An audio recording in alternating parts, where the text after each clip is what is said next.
Okay, so we all should be kind of wrapped up at this point, besides the reflection.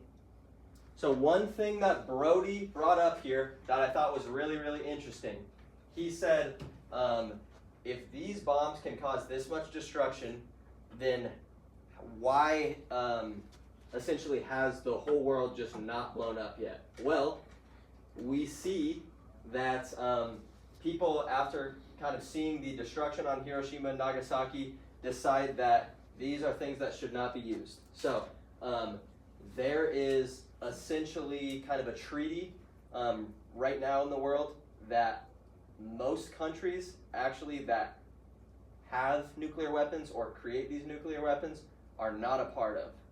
Okay? Because the treaty says not only can you not use these weapons, but you can't manufacture them.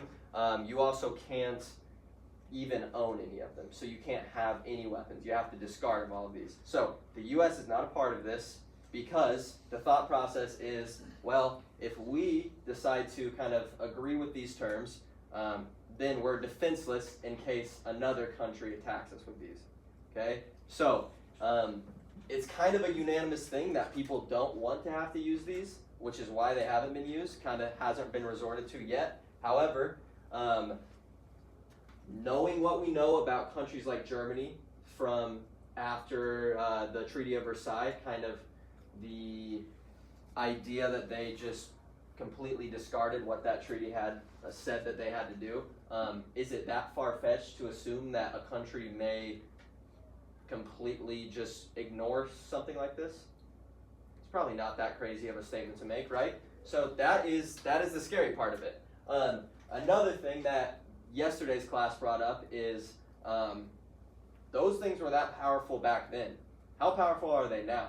So a stat that I think is really crazy,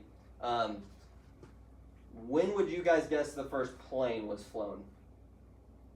Wilbur and Orville Wright. Wright brothers. When though? Take a wild guess. 1872.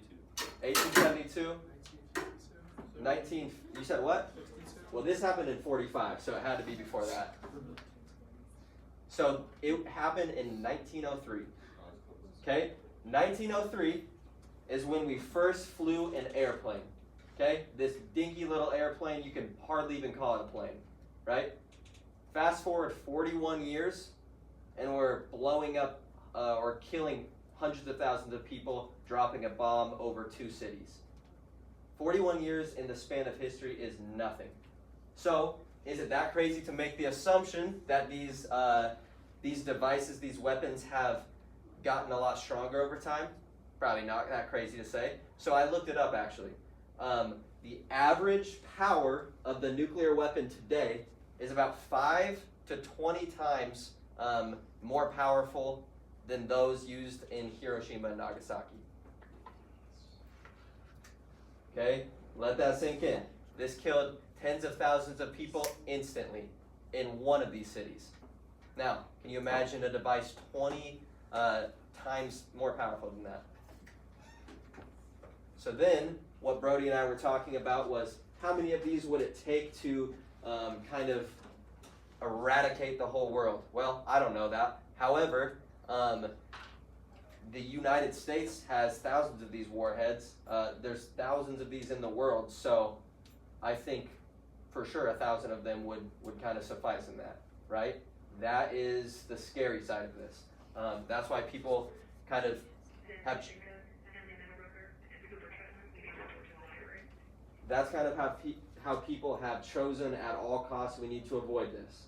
Because now that not only does the United States have them, but other countries have them, one nuclear missile could kind of create a chain of events that is something we can't reverse. Okay? That's why this is a super important thing to talk about. Because in today's world, we want to avoid this at all costs. One of the biggest reasons that history is really